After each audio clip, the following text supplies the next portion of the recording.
திடீர் பயணம் இல்லை.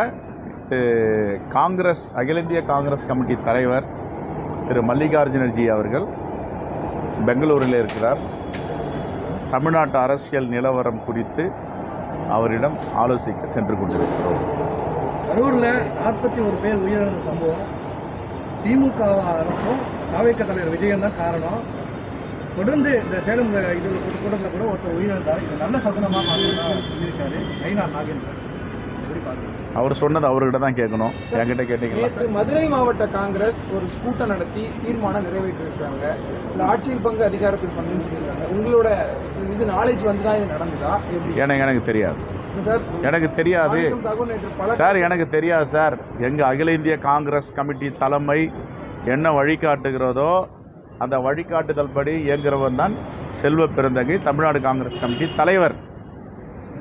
அகில இந்திய காங்கிரஸ் கமிட்டி என்ன எங்களுக்கு வழிகாட்டுதல் கடந்த 17ஆம் தேதி சொல்லிச்சு? யாரும் பொது வெளியில் கூட்டணியை பற்றி பேசக்கூடாது. கிளியராக ராகுல் காந்தி அவர்கள் சொல்லியிருக்கிறார், மல்லிகார்ஜுன கார்கே அவர்கள் சொல்லியிருக்கிறார், வேணுகோபால் அவர்கள் சொல்லியிருக்கார். இப்போ ராகுல்ஜியை விட மல்லிகார்ஜுன கார்கேயை விட யாராவது பெரியவங்க இருக்கிறாங்களான்னு எனக்கு தெரியல. நான் அகில இந்திய காங்கிரஸ் கமிட்டியுடைய வழிகாட்டுதலை மதிப்பவன். அகில இந்திய காங்கிரஸ் கமிட்டி என்ன சொல்லுதோ அது அந்த வழிகாட்டுதலில் இங்கே அரசியல் பயணத்தை தொடர்ந்துட்டு இருக்கும். அதுக்கு மேலே யாருன்னா பெரியவங்க இருக்காங்கன்னா எனக்கு தெரியல. நம்பர் 1.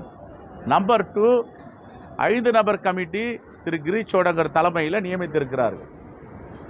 அந்த கமிட்டி பேச்சுவார்த்தை நடந்து கொண்டு இருக்கிறது.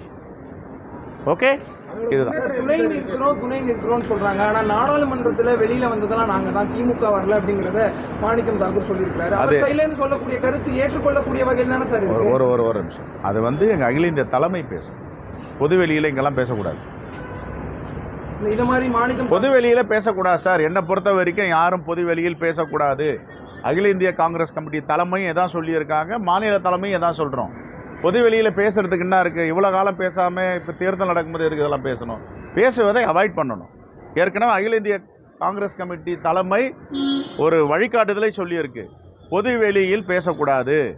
எங்கள் தலைவர் ராகுல் காந்தி அவர்கள் தொடர்ந்து பேசுகிறார். நீங்கள் பொது வெளியில் எதை பேசணுமோ பேசணும், அறைக்குள்ளே பேசுகிறத பொது வெளியில் பேசினா எங்களுக்கு என்ன தேவைன்றது எங்களுக்கு தாயும் தந்தையுமாக இருக்கின்ற அகில இந்திய காங்கிரஸ் கமிட்டிகிட்ட சொல்லுவோம். நாங்கள் அவங்க வழிகாட்டுதல் தான் நடக்கணும். எனக்கு பேச தெரியும், நான் என்ன ஒன்றாலும் உங்கள் முன்னாடி பேசினேன்னா அதுக்கு எதுக்கு கூட்டணி, அதுக்கு என்ன முறை, அது என்ன ஜனநாயகம்? சார், ஒரே ஒரு பிரச்சனை. இந்த தேர்தல் தொடர்பாகவே நீங்கள் பொது வெளியில் பேச வேணாம்னு டெல்லியிலேயும் சொல்லியிருந்தீங்க, தமிழ்நாட்டிலே பல இடங்களில் சொல்லியிருந்தீங்க.